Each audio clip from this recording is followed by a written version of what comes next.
Bonjour, bienvenue au 66e Festival de Cannes, présidé par Steven Spielberg. Donc, nous sommes en direct du tapis rouge où toutes les stars font l'entrée. Et nous voulons vous présenter un film qu'on a vécu ce matin, on l'a vu, il s'appelle L'été des poissons volants. Nous vous donnons rendez-vous dans une atmosphère plus proche du film. Ils sont enfermes. La onde, papá, sont bonitas. Ah, bon, mané. En fait, le sujet du film, c'était les carpes. En fait, les Indiens ont voulu rester pêcher les carpes, alors que le propriétaire, lui, ne s'en fichait complètement de la nature et lui voulait simplement vider son lac. Donc en fait, ça a fait des conflits. Et dû à ça, la fille du propriétaire, l'actrice principale, Mena, elle était entre les deux. ¿Es verdad que estáis poniendo cerco eléctrico? ¿Desde cuándo estás tan interesada en el campo? ¿Es verdad? El campo es mío. Agradezca los privilegios que tiene. Moi, je voulais parler du conflit entre le père et la fille. Parce que du début à la fin du film, on voit qu'il y a des tensions entre deux, malgré qu'on voit qu'ils s'aiment tous les deux. Elle a mauvaise conscience parce qu'elle voit qu'il y a une grande inégalité entre ces deux familles.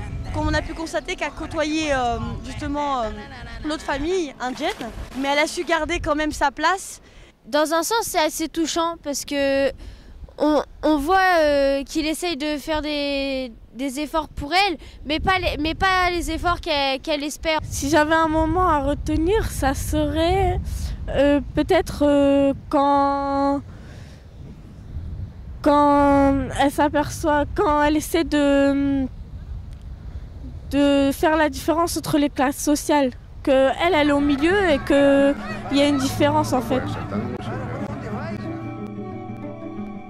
On a une relation entre le personnel et les employeurs et ça fait une vraie relation d'amitié. C'est vraiment sincère et on voit que la dame Mena, elle est vraiment sérieuse et elle tient vraiment à Pedro. Comparé à son père, par exemple, son père, il a aucune affinité avec eux, il les prend comme des chiens. ¿Estás loco? ¿Tú tenías un problema? Ce qui m'a pas plu, c'est un peu tout en fait. C'est la façon dont le père il agissait envers soit sa fille ou que ce soit elle ou quelqu'un d'autre. Alors moi j'ai très apprécié en fait le cadrage parce que en fait on voit il zoomait sur les visages et on voyait les émotions du regard. Quand il y a la fille en fait elle est en train de chercher et en fait on voit son expression, imagine ce qu'elle ressent avec ses émotions, l'émotion du visage. J'ai pas trop apprécié l'atmosphère et le décor qui était un petit peu sombre. Il y a un fond qui est sombre, effectivement, c'est voulu. C'est voulu la brume, la vapeur, et tout ce qui, la fumée, tout ça, pour moi, c'est très métaphorique. C'est la visibilité, c'est qu'on ne voit pas, on voit pas très clair.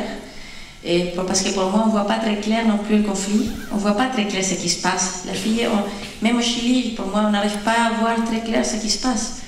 Ouais, il était flou. Il était confus. C'est un film presque non dialogué, c'est-à-dire 45 minutes de film, c'est un film d'atmosphère, il n'y a pas de dialogue. Je pense que pour des jeunes comme nous, c'est très dur à suivre. Les scènes, elles sont compliquées, il y a plusieurs sujets dans le même film.